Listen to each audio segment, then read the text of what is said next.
Thermal dimorphic fungus are types of fungus that can exist either as a mold or as a yeast, depending on the environment that they're living in. Now, some of the big stark contrasts between mold and yeast is that mold exists in colonies. They produce spores. There's about 400 different types, 400,000 different types. They can be woolly or fuzzy, and they can come in various colors. And they live in aerobic environments. Yeast are single cell, non-sporous, which means they don't produce spores. And there's only about 1,500 different types. And they are white and smooth. And they can live both as aerobic or anaerobic. They can live in both aerobic or anaerobic environments.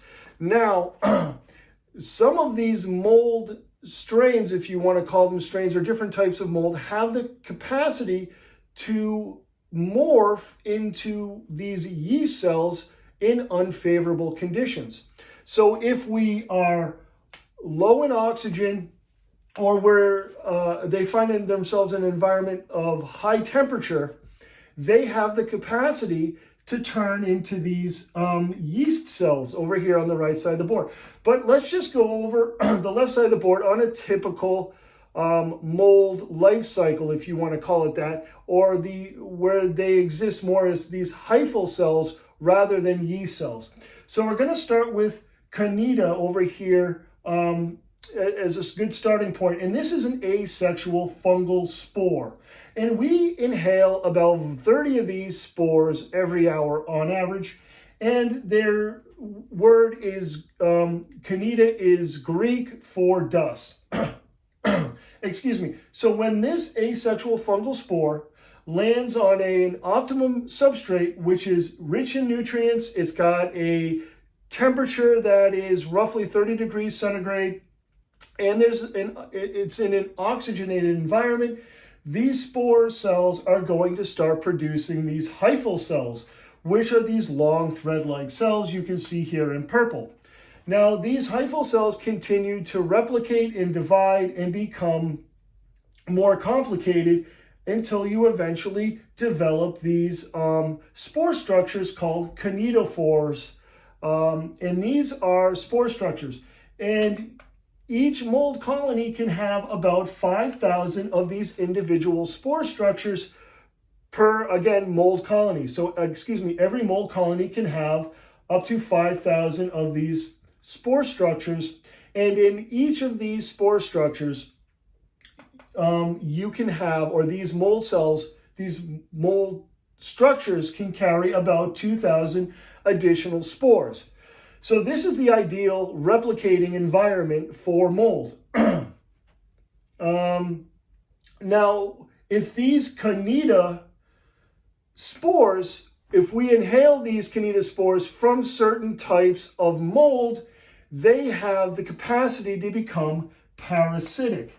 And one way that they're induced into becoming morphologically more like yeast is because it's a higher temperature than what they prefer. Our body temperature is not the favorable body temperature for these types of mold at about, I think it was 37 degrees centigrade. And we also have a lower oxygen availability in our bodies relative to their ideal growing environment.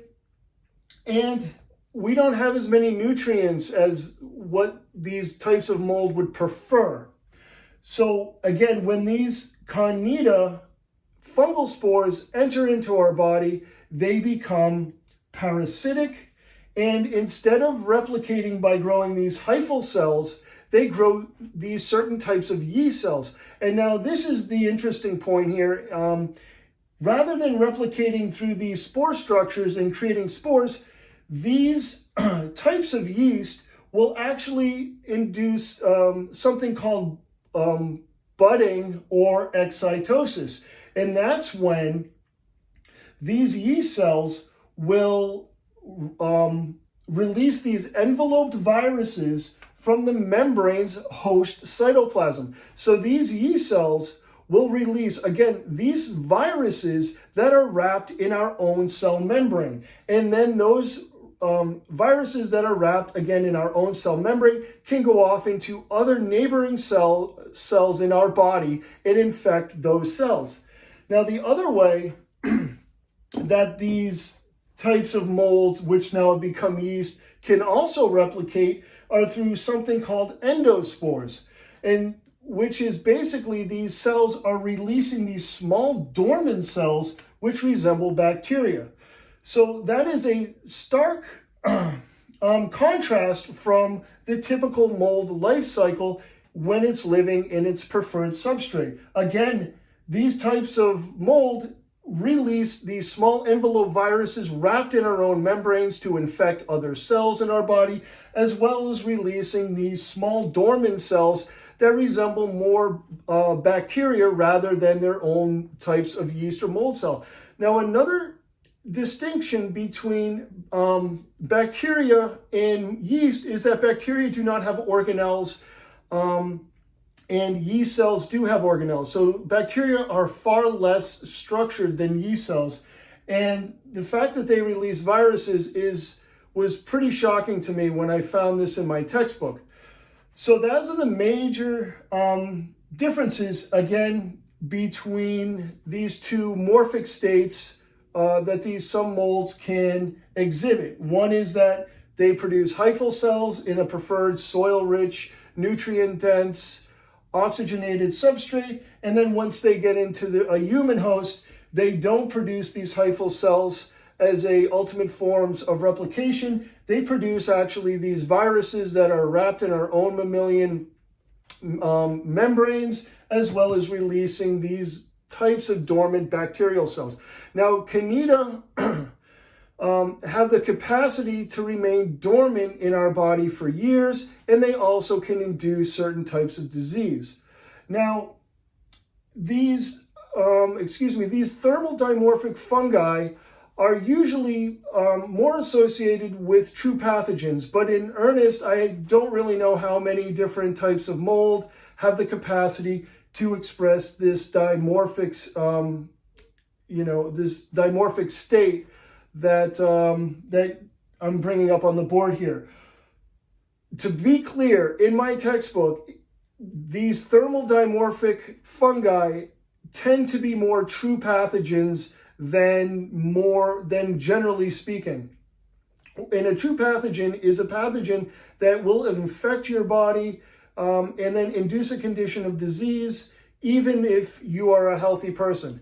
Now, I bring up Sporothrix here is because mycologists are starting to notice that this type of fungi, which can cause ringworm and athlete's foot, is starting to shift from an opportunistic pathogen, which is a pathogen that can only really exist in an individual with a compromised immune system, to a true pathogen, again, which is a mold that will induce a state of disease in a healthy person. So anything that I missed here?